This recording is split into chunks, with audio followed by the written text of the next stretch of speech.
Bismillahirrahmanirrahim. Assalamualaikum warahmatullahi wabarakatuh. Alhamdulillahi rabbil alamin.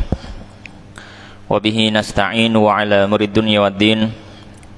Thumma salatu wassalamu ala ashrafil anbiya'i wal mursalin, nabiyina wa habibina Muhammadin wa ala alihi wa ashabihi wa man sara ala nahjihi ila yaumiddin. Ya ayyuhalladzina amanu taqullaha haqqa tuqatih wa la tamutunna illa wa antum muslimun. Amma ba'd. Allahumma subhanaka la ilma lana illa ma 'allamtana innaka antal alimul hakim wa tub 'alaina innaka antat tawwabur rahim. Allahumma faqihna fid din wa 'allimna ta'wil waftah lana futuhal arifin. Allahumma 'allimna ma yanfa'una wanfa'na bima 'allamtana wazidna ilma warzuqna fahma warzuqna al-ikhlas fil ilmi wal amal. Rabbi shrah li sadri wa yassir li amri wahlul 'uqdatan min lisani yafqahu qawli. Allahumma amin. Ma'asyiral muslimin jamaah rahimani wa rahimakumullah. Alhamdulillah, kembali kita bersyukur kepada Allah Subhanahu wa taala karena pada kesempatan malam hari ini Allah Subhanahu wa taala masih memberikan kenikmatan kepada kita bisa bermajelis, bisa berkumpul dalam rangka tafaqquh fid din, mempelajari agama Allah Subhanahu wa taala. Dan kita masih melanjutkan mengkaji kitab Umdatul Ahkam min kalami khairil anam yang ditulis oleh Al-Hafidh Al-Imam Abdul Ghani Ibn Abdul Wahid Al-Maqdisi Al-Hambali yang wafat tahun 600 Hijriah rahimahullahu ta'ala. Sebuah kitab yang menghimpun hadis-hadis yang diambil dari kitab Sahih Bukhari dan Muslim yang berhubungan dengan bab-bab fikih. Dan pada pertemuan atau majelis yang sebelumnya pembahasan kita sudah memasuki bab yang ke-20, yaitu babun jami', bab yang mengumpulkan beberapa masalah-masalah tertentu di dalam fikih salat. Dan kita sudah membaca beberapa hadis darinya sampai kita di hadis yang ketiga di bab tersebut, atau hadis nomor 142. Maka insyaallah malam hari ini kita masih membahas di bab yang sama, yaitu babun jami', bab yang menghimpun beberapa masalah-masalah tertentu dalam masalah fikih salat.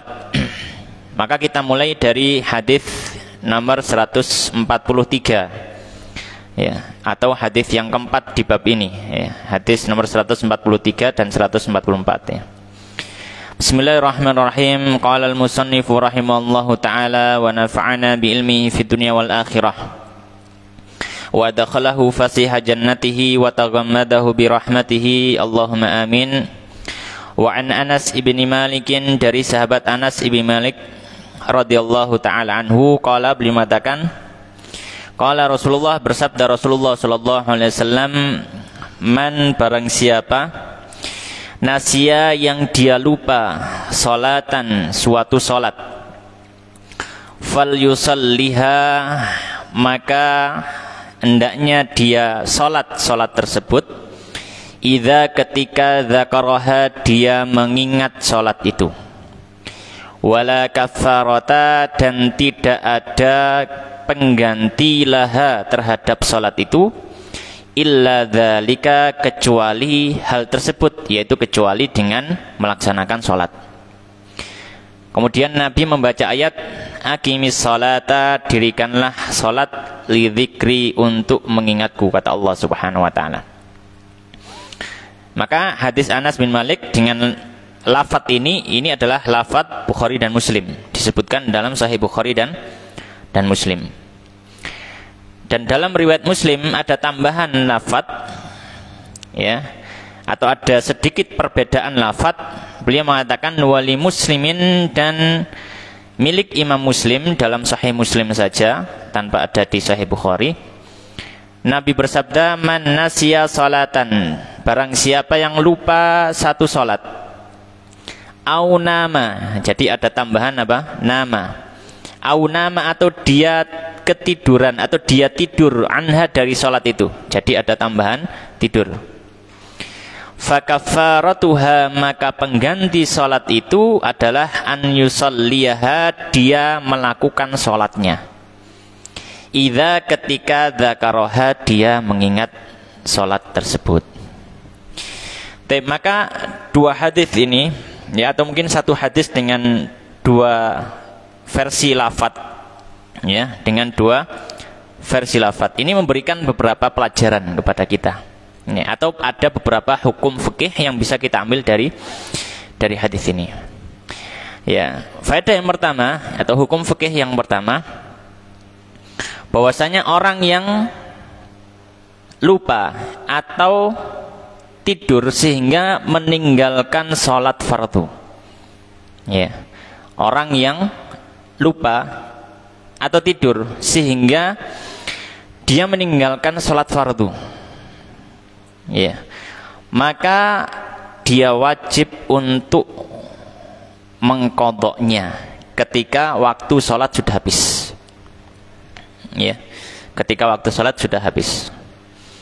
Maka orang yang dia tertidur, dia tidur dari satu sholat sampai habis waktu, atau dia lupa, misalkan ada satu pekerjaan, ya, yang dia sangat fokus dengan pekerjaan itu, sehingga tanpa terasa ketika melihat waktu sholat, ya, jadwal waktu sholat sudah habis waktunya, ya, maka hal semacam ini ketika waktu sholat sudah habis, maka dia tetap diwajibkan untuk mengqadha sholat tersebut.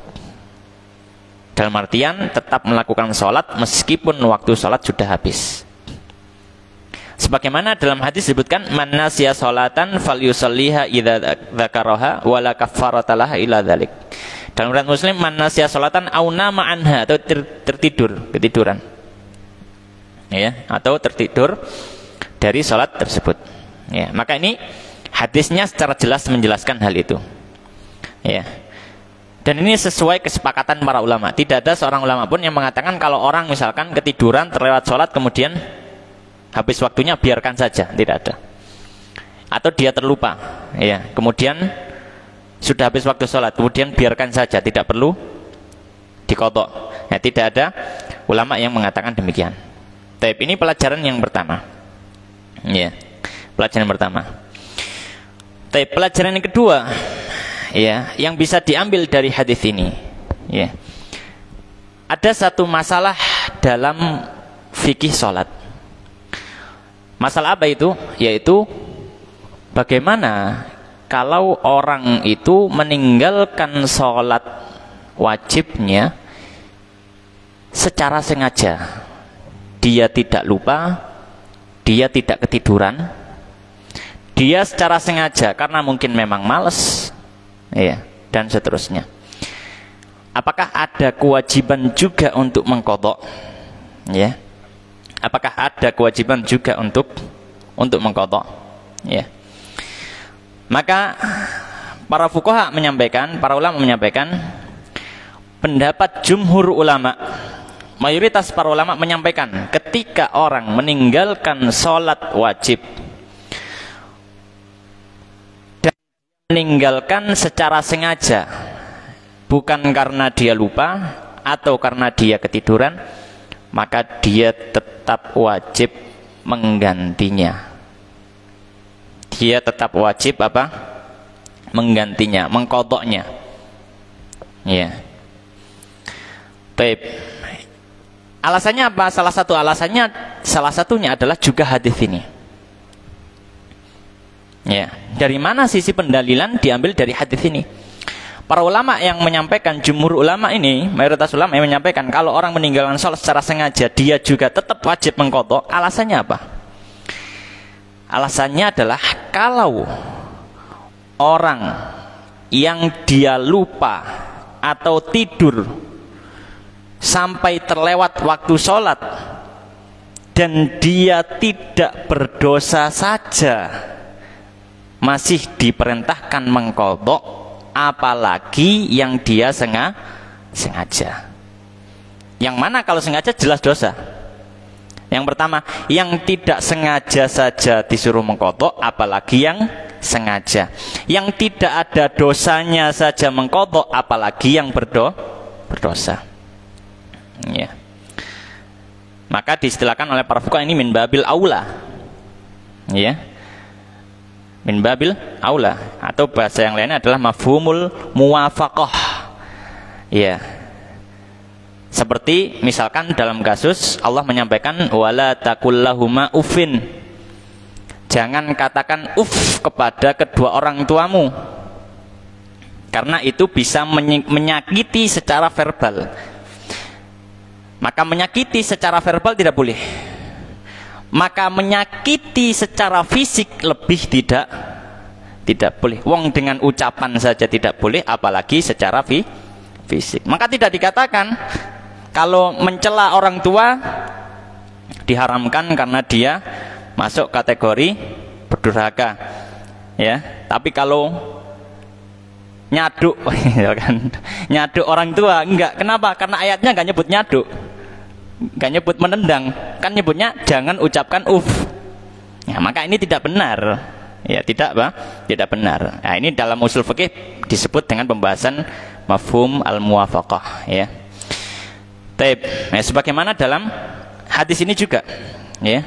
Jadi kalau misalkan yang tidak sengaja saja suruh mengqadha, apalagi yang sengaja. Yang tidak berdosa saja suruh mengqadha, apalagi yang berdosa.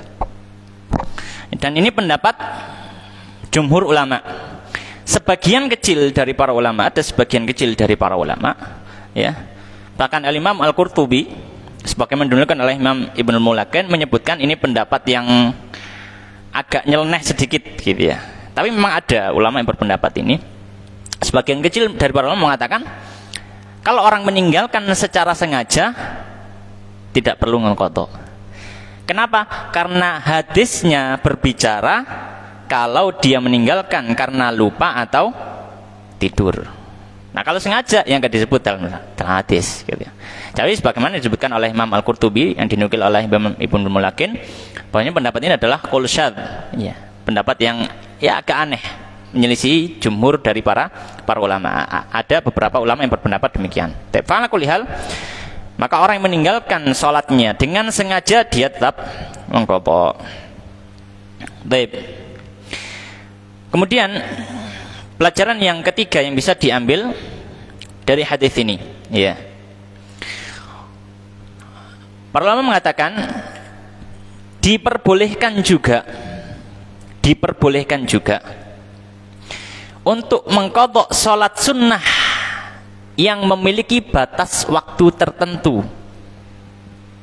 Ya, boleh juga mengqadha salat sunnah yang memiliki batas waktu tertentu. Ya. Taib. Kalau dari hadis ini sisi pendalilannya dari mana? Bahwasanya ketika Nabi SAW menyampaikan man nasya sholatan, siapa yang lupa terhadap satu sholat, maka ini sholat ini sifatnya mutlak, nggak disebutkan apakah sholatnya ini sholat wajib atau sholat sunnah. Maka tidak masalah kita masukkan kalau dia adalah sholat sunnah, karena Nabi menyampaikan secara mutlak, tidak ada tambahan penjelasan sholat wajib atau sholat sunnah, tidak. Nabi menyampaikan siapa yang lupa sholat. Makanya para fuqaha menyampaikan kalau itu sholat sunnah, maka juga dianjurkan atau diperbolehkan untuk diqadha ketika sholat sunnah itu memang memiliki batas waktu tertentu, memiliki batas waktu tertentu, ya. Dan juga ada dalil yang lain yang menguatkan dalil dari hadis ini adalah apa? Yang diriwayatkan dari Nabi Shallallahu Alaihi Wasallam, beliau pernah sholat setelah asar 4 rakaat. Kemudian ketika ditanya oleh Sayyidah Aisyah, wahai Nabi, katanya bahwasanya setelah asar tidak boleh sholat. Nah, ini sholat apa? Maka kata Sayyidah Aisyah, wahai Sayyidah Aisyah, tadi ya, ketika setelah zuhur saya kedatangan tamu habis sholat sampai asar dan saya belum sempat untuk sholat ba'diyah. Saya belum sempat untuk sholat ba'diyah. Ya, dan kita tahu sholat rawatib, qobliyah dan ba'diyah ini memiliki batas waktu tertentu. Sholat qobliyah habis waktunya ketika sudah melaksanakan sholat wajibnya. Dan sholat ba'diyah habis waktunya ketika waktu sholat wajibnya habis. Maka kalau ba'diyah zuhur, ketika sudah masuk waktu asar, sudah habis waktu sholat ba'diyah zuhur, karena waktu zuhurnya sudah habis. Maka kata Nabi SAW, ini adalah sholat sebagai pengganti sholatku dari rawatib zuhur tadi.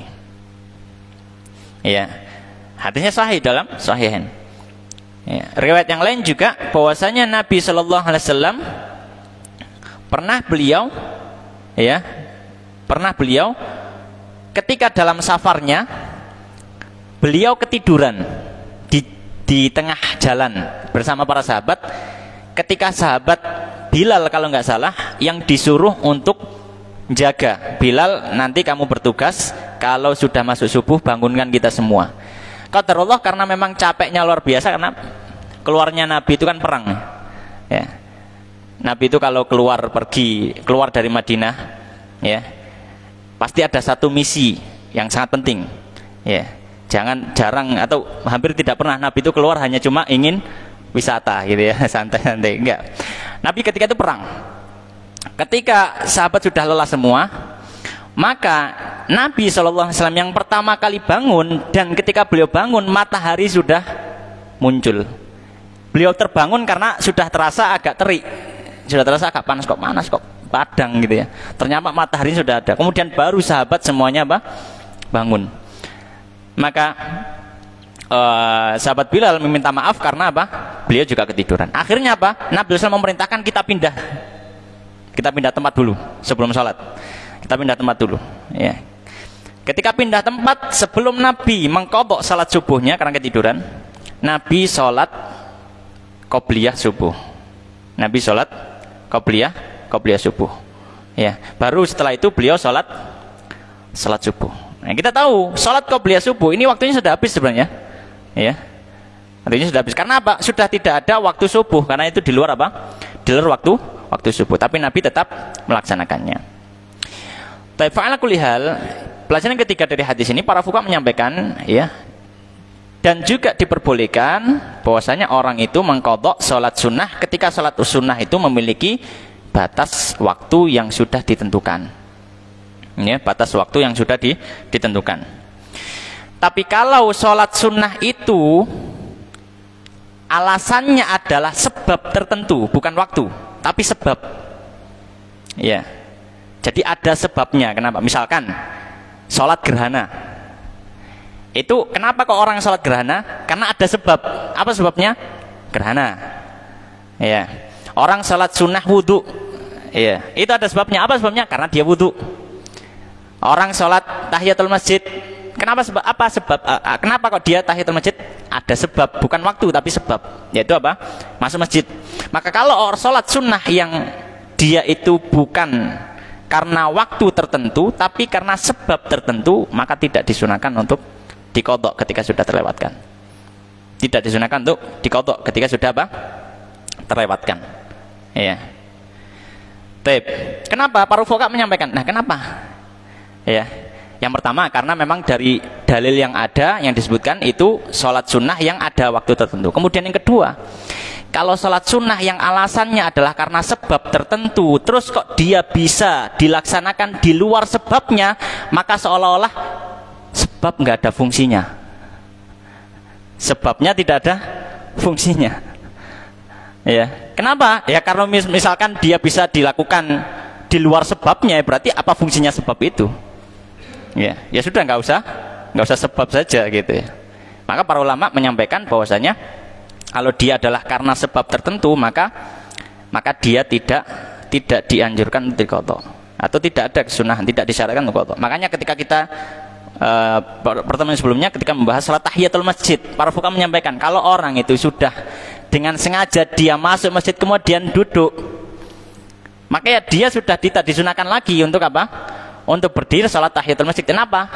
Ya karena dia sudah duduk. Ya, dan tidak ada qadha di sini. Ya, tidak ada apa? Qadha di sini. Taib. Itu adalah pelajaran yang ketiga dari hadis ini. Taib. Dalam masalah qadha salat. Wallahu taala alam. Taib. Kemudian hadis yang berikutnya, pembahasan yang berikutnya, yaitu hadis nomor 145. Ya, hadis nomor 145.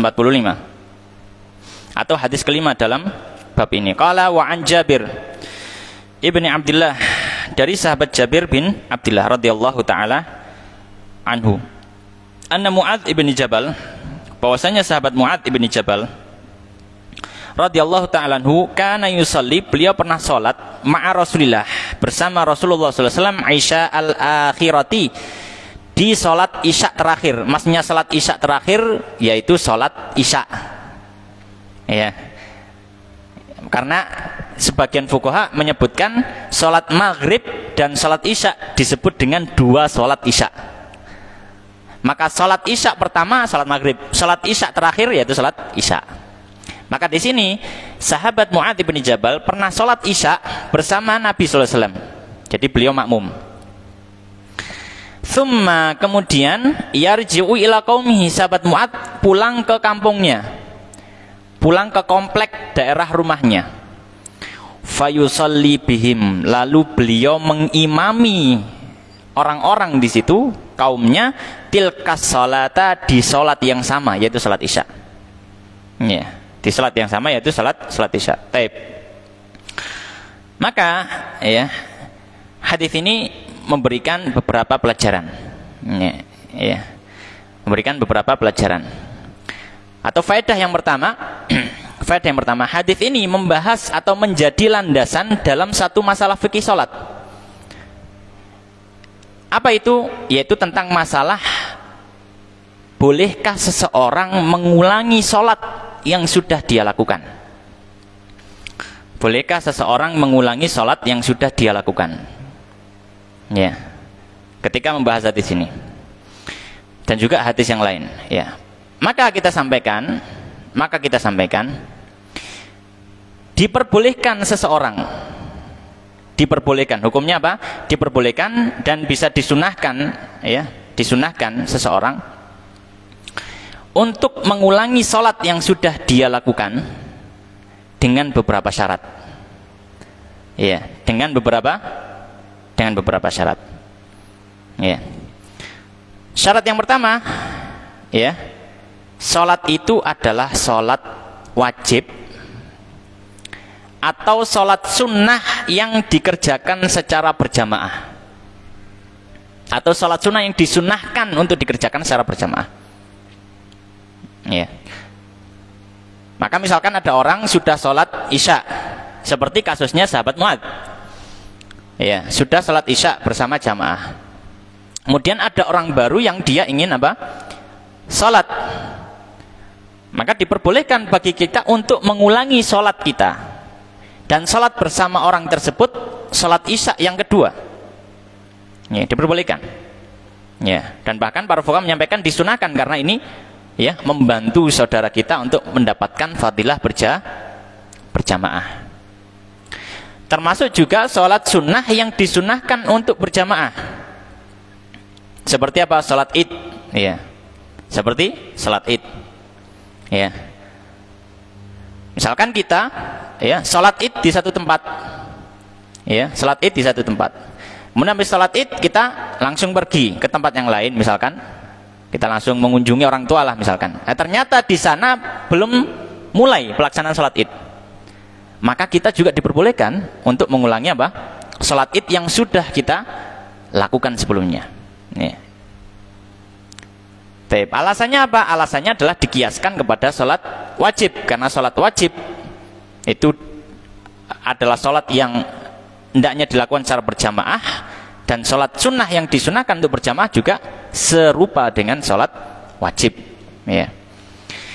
Maka kalau misalkan dia salat sunnah, ya, dia salat sunnah yang tidak disunahkan untuk berjamaah, ya, misalkan apa? Misalkan salat rawatib, makanya tidak ada keanjuran, bahkan ya tidak ada pensyariatan untuk mengulangi salat. Misalkan apa?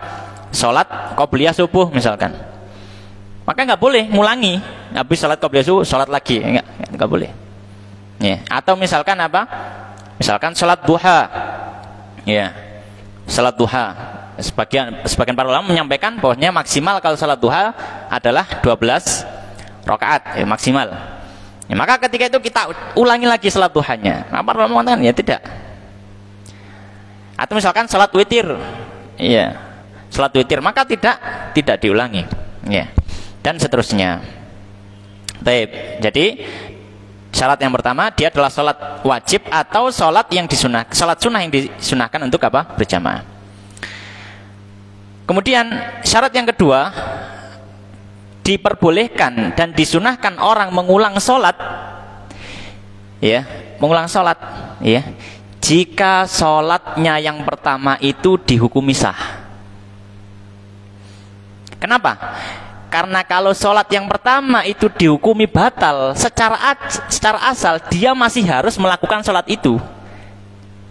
Jadi hukumnya dia tidak mengulang apa, tapi melakukan kewajiban. Maka kita tidak katakan disunahkan, tapi ya memang wajib. Kenapa? Karena sholatnya tidak sah. Ya, karena sholatnya tidak sah. Itu syarat yang kedua. Ya, karena kalau sholat itu batal, maka kalau sholat itu sholat wajib, maka ya belum gugur kewajiban dirinya, ya, belum gugur kewajiban dirinya. Taib. Kemudian syarat yang ketiga, ya, kemudian apa? Syarat yang ketiga, dipersyaratkan supaya sholat itu boleh diulang, sholat itu harus dikerjakan dengan orang lain. Sholat itu harus dikerjakan dengan orang lain. Ya, maksudnya sholat yang diulang ini, sholat yang keduanya harus dikerjakan dengan orang. Maka tidak boleh misalkan orang sudah sholat isya berjamaah, terus dia, ya, belajarnya kurang jangkep, ya, dia cuma mendengar hadis bahwanya soleh apa disunahkan mengulang sholat, cuma sampai situ, belum sampai merinci. Nah, akhirnya dia selesai sholat isya berjamaah, dia sholat isya lagi, kita katakan nggak boleh. Dan dia salatnya sendirian, ya, salat isya lagi sendirian, tidak boleh. Kenapa? Karena syaratnya salat yang dia ulang itu harus bersama orang lain, minimal satu orang, ya, supaya disebut jamaah. Minimal ada satu orang, ada satu makmum, ada satu imam, minimal. Maka kalau dia kerjakan sendiri, maka tidak boleh, tidak disyariatkan. Ini syarat yang ketiga, ya. Syarat yang keempat, ya, dipersyaratkan supaya itu dihukumi sebagai sholat yang diulang waktu sholatnya masih ada atau waktu sholat masih tersisa. Maka kalau waktu sholat sudah habis, tidak ada pengulangan sholat. Kalau waktu sholat sudah habis, tidak ada pengulangan sholat. Nah, ini yang disampaikan oleh para fuqaha, yang diperinci oleh para fuqaha. Baik, kemudian sebagian fuqaha menambahkan syarat yang lain, seperti hal ini disyaratkan oleh Al-Khatib Asy-Syirbini dalam Mughnil Muhtaj. Beliau mensyaratkan syarat yang kelima. Apa syarat yang kelima? Salat itu boleh diulang cuma sekali saja. Ya, salat itu boleh diulang cuma sekali saja. Ya. Maka kalau orang sudah salat isya, kemudian ada jamaah datang, silakan dia mengulang salat isya kembali. Kemudian kok ada jamaah lagi, maka sudah cukup, dia tidak diperkenankan untuk mengulang jamaahnya lagi, mengulang salatnya lagi, ya, mengulang salatnya lagi. Taib. Nah,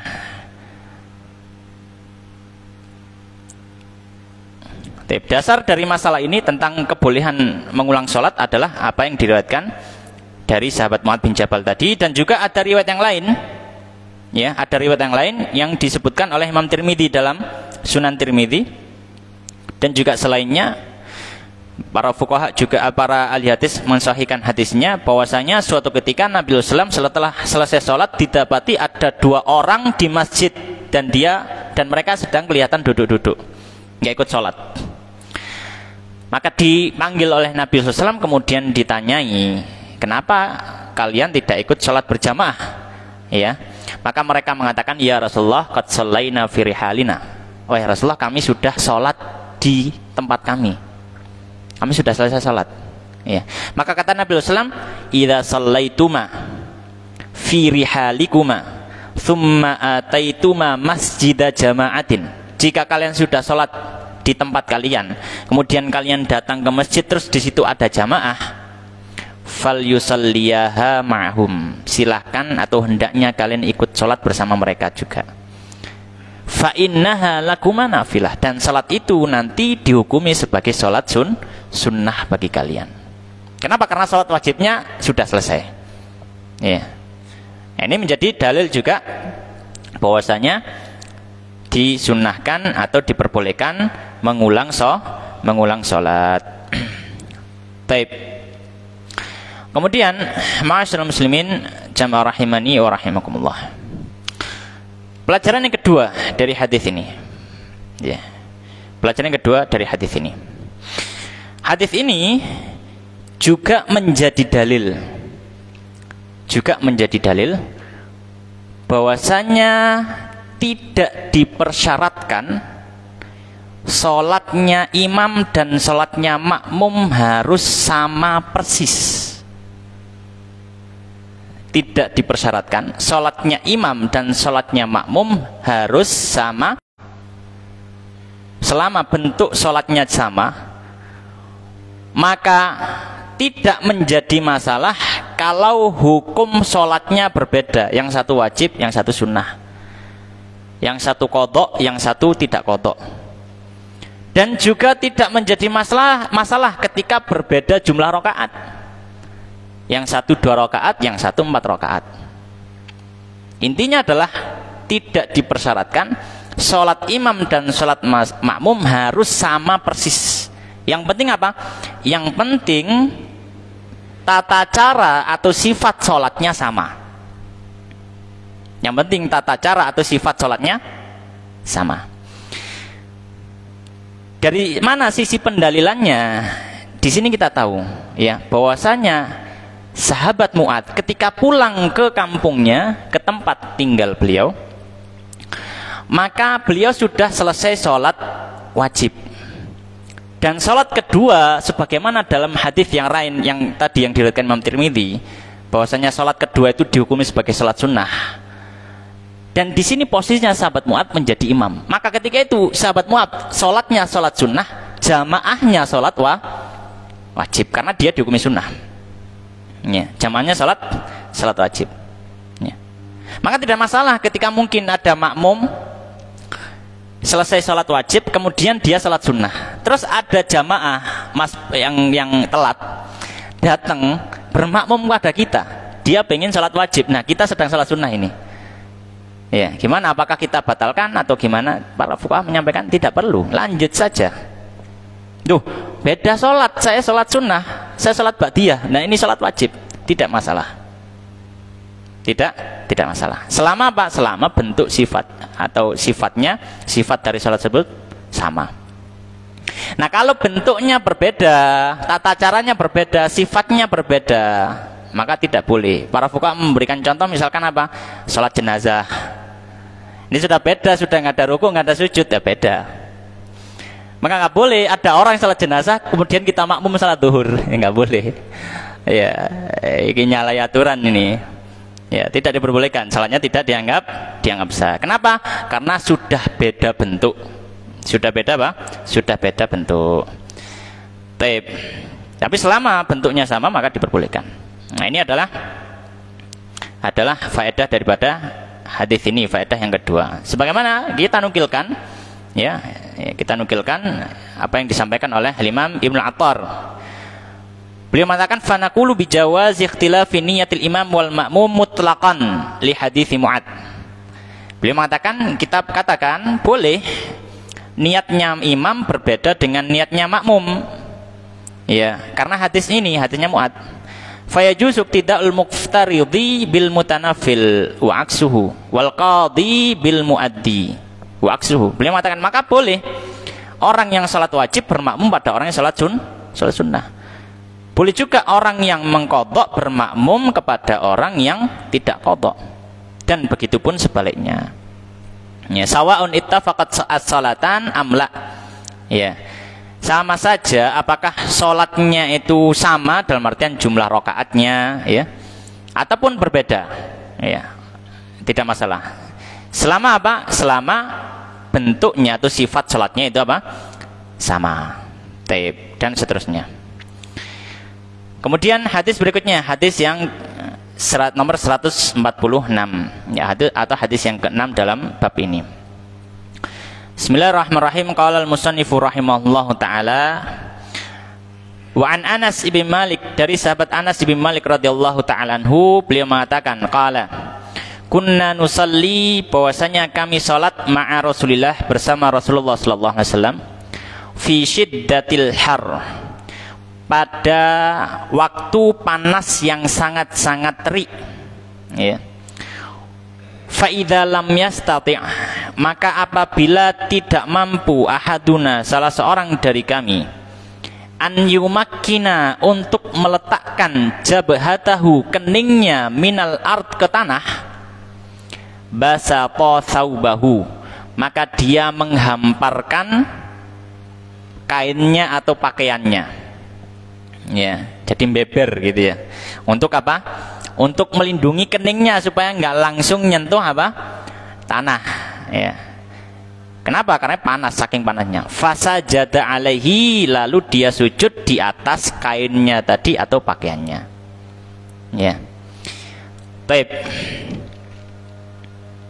ya. Maka hadis ini memberikan beberapa faedah, ya. Apa faedahnya? Faedah yang pertama, hadis ini membahas sebuah masalah dalam fikih salat, yaitu tentang hukum orang yang sujud dalam salat, namun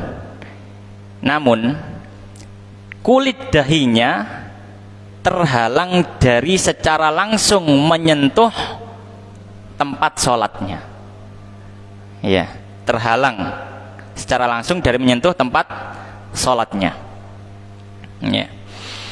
Baik, maka para ulama terbagi menjadi dua pendapat dalam hal ini.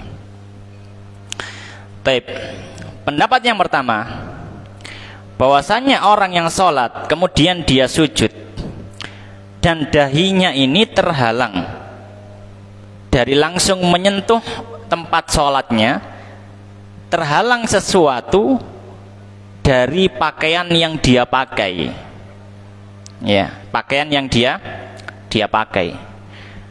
Maka pendapat yang pertama menyatakan bahwasanya hukumnya boleh. Hukumnya apa? Boleh. Hal itu tidak dilarang. Sujudnya juga sah, ya, tidak masalah. Ini pendapat yang pertama. Dan ini adalah pendapatnya Imam Abu Hanifah, termasuk juga dalam mazhab Hambali. Makanya penulis juga menyampaikan hadis ini di bab ini. Nah, secara fikih penulis kitab ini, secara mazhab fikih beliau bermazhab Hambali. Dalilnya apa? Mereka beralasan dengan hadis ini.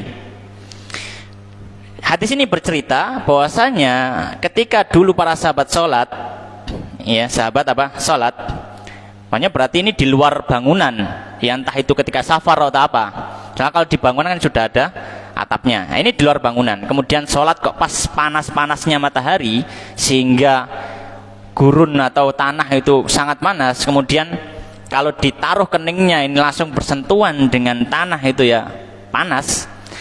Maka mereka menghamparkan, beber pakaiannya. Dalam artian ya sujud, kemudian apa? Sebagian kain itu menutupi apa?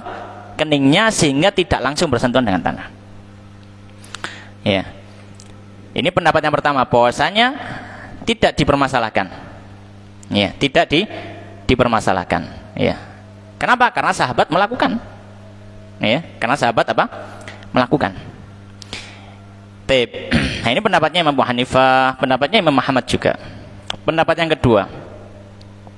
Ya, pendapat yang kedua. Dan ini pendapatnya Imam Syafi'i. Imam Syafi'i berpendapat, kalau kain itu adalah kain yang dia pakai, kalau dia bergerak, kainnya ikut gerak. Ya, kayak misalkan dia pakai dobelan jubah. Ya. Misalkan jubah-jubah apa namanya? Ya, jubah Saudi yang bagian luar itu ya, dipakai oleh syekh-syekh itu yang hitam itu. Atau mungkin jubah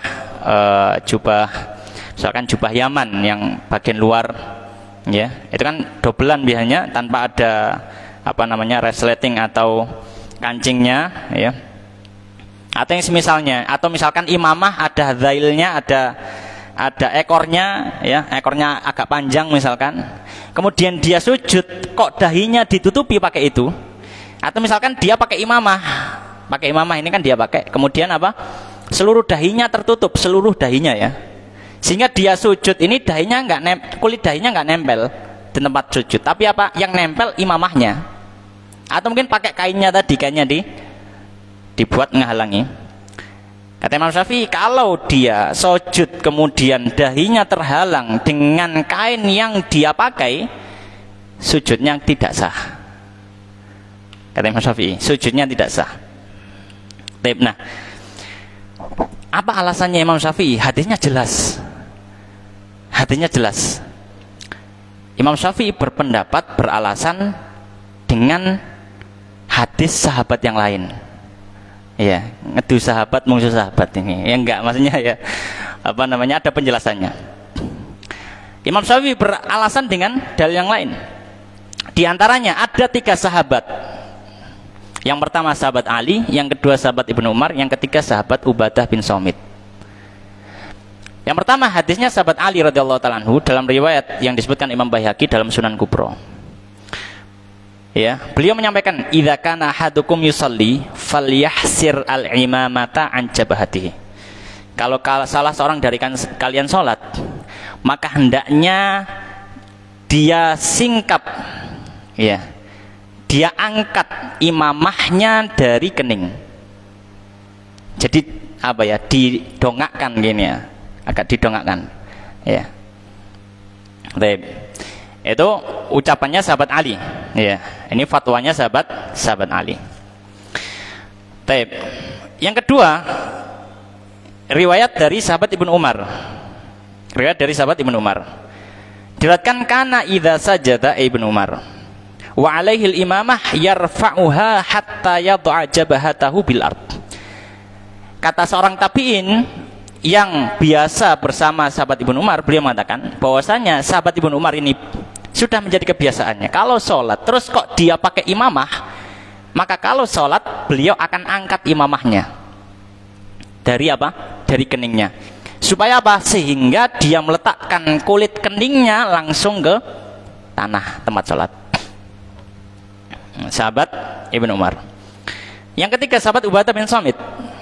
Ya, ini juga riwayat Al-Baihaqi ya, riwayat Imam Baihaqi, dan juga diriwayatkan sebagian yang lain seperti Imam Daruqutni dalam kitab sunannya.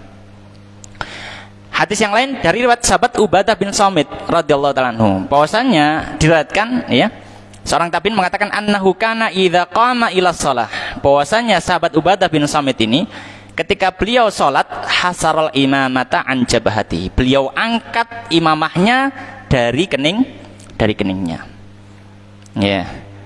Nah, ini 3 hadis ini menunjukkan bahwasanya para sahabat yang lain, beliau ini ketika pakai imamah, yang mana konteksnya imamah itu adalah pakaian yang dipakai dan ikut bergerak ketika orang itu bergerak. Semuanya ketika sholat mereka mengangkat sehingga apa? Membuka keningnya. Maka Imam Syafi'i mengatakan, ya kalau begitu kita ambil hadis ini. Masalahnya bagaimana dengan hadisnya Anas bin Malik yang menyampaikan bahwa sahabat Nabi ketika panasnya luar biasa, mereka biasanya letakkan kainnya. Saub itu bisa maknanya pakaian, bisa maknanya kain, maknanya ya luas. Maka Imam Syafi'i dan para ulama Syafi'i menyatakan, maka hadis ini sahabat Anas tidak kita buang, kita ambil. Tapi konteksnya sahabat Anas, hadisnya sahabat Anas ini berlaku ketika kain tersebut tidak dipakai. Jadi punya pakaian ini dibeber. Jadi enggak pakaiannya sambil dipakai sambil nutupi kening, tapi dia punya pakaian terus dibeber, dipakai apa? Alas. Jadi bukan nutupi kening sambil pakaian itu apa? Dipakai. Ya, jadi ya tetap hadis ini ya sah-sah saja. Karena Imam Syafi'i mengatakan kalau misalkan yang dia gunakan atau yang menghalangi antara kening dengan tempat sujud adalah kain yang tidak dia pakai. Misalkan apa? Ya misalkan dia punya sorbannya dibuat lemek, ya. Sorbannya nggak dipakai, tapi apa? Ditaruh sebagai apa? Alas. Ya tidak masalah. Kenapa? Sorbannya ketika dia sholat tidak sedang dia apa? Dia pakai. Makanya Imam Syafi'i memberikan syarat. Dengan syarat itu tidak membuat sujudnya sah kalau keningnya dihalangi dengan suatu kain atau sesuatu yang dia pakai. Kalau tidak dia pakai, ya tetap apa? Tetap sah. Jadi ini pendapat yang kedua, ya. Ini pendapatnya Imam Syafi'i. Fala kulli hal, ya. Maka itu faedah kedua, faedah pertama dari hadis ini. Faedah yang kedua dari hadis ini menjadi dalil bahwasanya diperbolehkan orang sholat tidak langsung bertemu dengan tanah, tapi dikasih alas, ya. Pakai karpet, pakai sajadah, pakai sorbannya boleh, silakan. Ya, dan tidak harus apa? Sholat di atas tanah, tidak harus. Ya. Mungkin ini dulu adzan terlebih dahulu, kemudian kita akan lanjutkan hadis, ya, atau dua hadis, ya, sekitar dua hadis.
Baik. Kita lanjutkan dua hadis ya. Hadis yang berikutnya nomor 147. Qala al-musannif rahimallahu taala wa Nabi Hurairah, dari sahabat Abu Hurairah radhiyallahu taala anhu, qala, beliau mengatakan, qala Rasulullah, bersabda Rasulullah sallallahu alaihi wasallam, la yusalli ahadukum, la yusalli, tidaklah salat ahadukum, salah seorang dari kalian, fi thawbil wahidi, dengan memakai satu pakaian, laisa ala atikihi, yang tidak ada di atas pundaknya, minhu, dari pakaian itu, syai'un, sedikit pun. Maksudnya adalah dalam kondisi pundaknya terbuka. Ya, dalam kondisi pundaknya terbuka. Maka hadis ini memberikan satu faedah masalah fikih, ya, tentang masalah tentang masalah bagaimana status sholat orang yang pundaknya terbuka. Bagaimana status sholat orang yang pundaknya terbuka. Maka para fuqaha terbagi menjadi dua pendapat besar dalam masalah ini. Pendapat yang pertama, dan ini adalah pendapatnya Imam Ahmad, ya, pendapatnya Imam Ahmad, ya, yang masyhur, ya, dalam mazhab Hambali yang masyhur.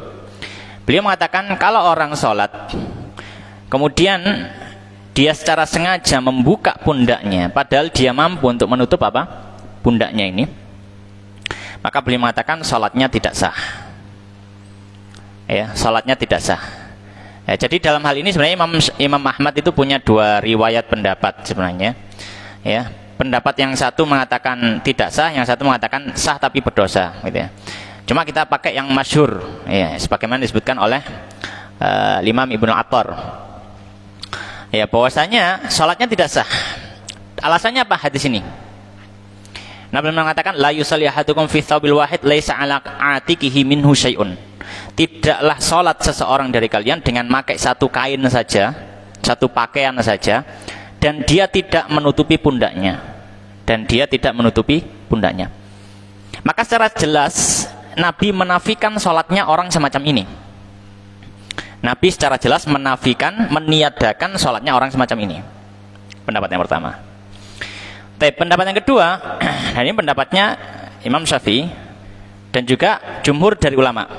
Ya, sebagaimana disebutkan oleh Ibnu Atthar, ini pendapatnya jumhur ulama, menyampaikan kalau orang sholat kemudian secara sengaja pundaknya terbuka dan dia tidak menutupinya, maka dikatakan sholatnya sah, namun perbuatannya makruh. Sholatnya sah, namun perbuatannya makruh. Ya. Taib. Alasannya apa pendapat kedua? Alasannya hadis, ya, dari sahabat Jabir radhiyallahu taala anhu, ya, bahwasanya Nabi pernah mengatakan kepada sahabat Jabir, fa in kana wasi'an faltahif bihi wa in kana dayyiqan fattazir bihi. Kata Nabi SAW kepada sahabat Jabir, wahai Jabir, kalau kamu punya kain pakaian, kalau memang pakaian itu lebar, ya, besar, maka silakan tutupi seluruh tubuhmu, ya, bikin seperti lihaf itu selimut, ya, selimuti tubuhmu semuanya, ya, kecuali kepala, ya, dari atas sampai bawah. Tapi kalau pakaiannya itu terbatas, maka silahkan pakai kain itu cuma jadi sarung saja. Sarung itu berarti ya tertutup dari pusar ke bawah, ya, pusarnya sudah tertutup, aman, ya. Dan ini hadisnya diriwayatkan Imam Bukhari dan Imam Muslim, ya, Imam Bukhari dan Imam Muslim. Nah, ini menjadi dalil bahwasanya, ya, orang yang sholat dalam kondisi apa? Dalam kondisi pundaknya terbuka, sholatnya tetap sah. Namun para fuqaha menyatakan, namun kalau secara sengaja memang, maka ini dimakruhkan. Maka ini apa? Dimakruhkan, ya. Namun tetap sholatnya tetap sah, ya. Adapun hadis ini, ya, para fuqaha dalam mazhab Syafi'i mengatakan hadis ini menyampaikan la yusalli ahadukum fi thawbil wahid, ya, laisa ala atihi minhu syai'un, ya, jangan, tidak ada salatnya orang yang dia salat dengan satu kain kemudian pundaknya tidak ditutupi. Para fuqaha menyampaikan bahwasanya peniadaan di sini bukan meniadakan keabsahan salat, tapi meniadakan kesempurnaan salat. Jadi salatnya tidak sempurna, ya, kurang bagus tapi tetap sah. Karena kita sudah bahas tentang masalah aurat salat, ya. Kalau laki-laki antara pusar sampai lutut, ini aurat salat. Kalau yang terbuka auratnya jelas batal, tapi selain aurat tidak sampai pada derajat pembatalan salat. Kemudian hadis yang terakhir di bab ini itu hadis 148 dan 149, ya. Sama-sama dari sahabat Jabir.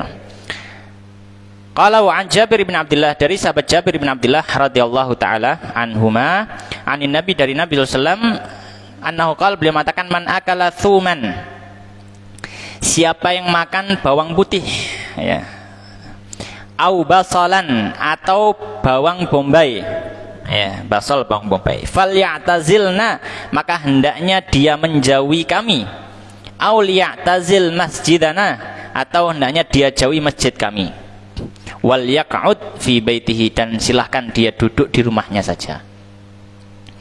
Wa utiya bikidrin, kemudian didatangkan kepada Nabi satu wadah fihi khadirat, ya, panci, maksudnya ini, ya, panci. Fihi, yang di dalamnya khadirat, ada sayur-sayuran, min bukulin, ya, dari semacam lobak, ya, dari semacam lobak, ya, ya, masih bawang-bawangan gitu, ya. Fawajadalaha rihan, kemudian mendapati di wadah tadi keluar bau yang tidak sedap.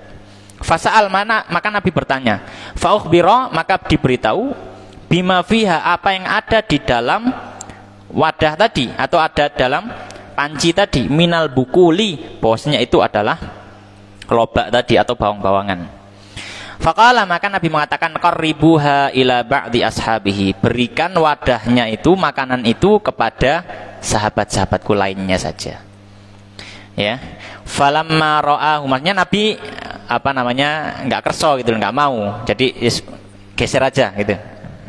Falamma ra'ahu, dan ketika, ya, para sahabat ini melihat Nabi semacam itu, kariha aklaha, ya, atau falamma ra'a, ketika Nabi melihat bahwasannya itu isinya adalah semacam itu, bau yang tidak sedap, maka Nabi tidak mau untuk memakannya. Qala, tapi Nabi mengatakan, kul, tetap makan, ya, makanlah kalian yang lain.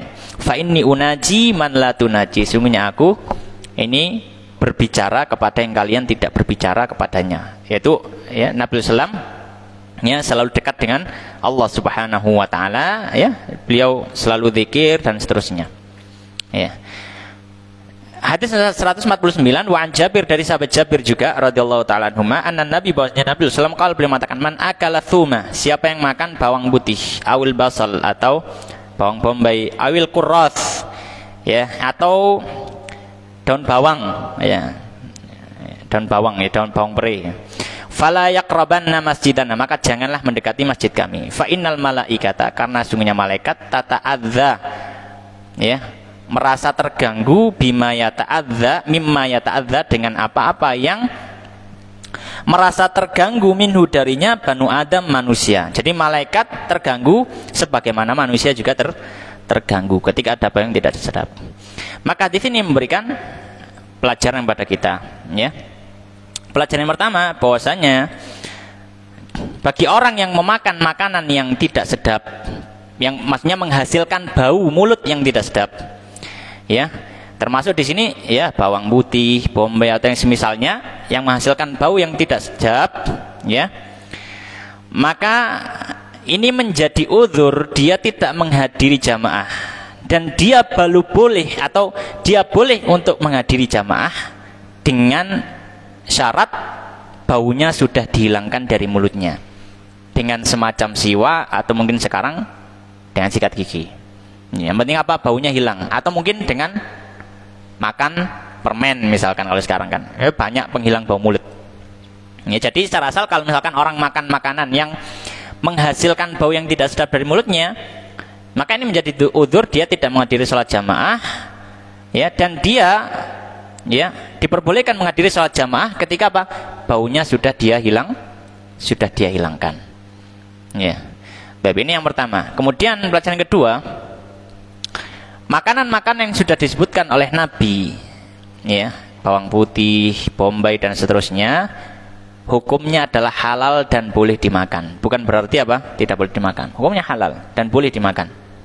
Ya. Kenapa? Karena Nabi di sini ya, ketika melihat ada ya apa namanya semacam lobak tadi yang menghasilkan bau tidak sedap, maka Nabi tidak mau makan tapi mengatakan pada sahabat yang lain, silakan makan. Ya, kalian boleh makan, tapi saya ya tidak mau untuk makan. Maka halal yang disebutkan dari makan-makan ini tetap dihalalkan apa namanya bagi kaum muslimin. Taib, demikian yang bisa kita bahas pada kesempatan malam hari ini. Semoga yang sedikit ini memberikan manfaat pada kita. Aku qoula hadza wa astaghfirullah li wa lakum. Kita akhiri dengan doa kafaratul majlis. Subhanakallahumma bihamdika asyhadu an la ilaha illa anta astaghfiruka wa atubu ilaik. Wa akhiru da'wana alhamdulillahirabbil alamin. Wallahu taala alam. Assalamualaikum warahmatullahi wabarakatuh.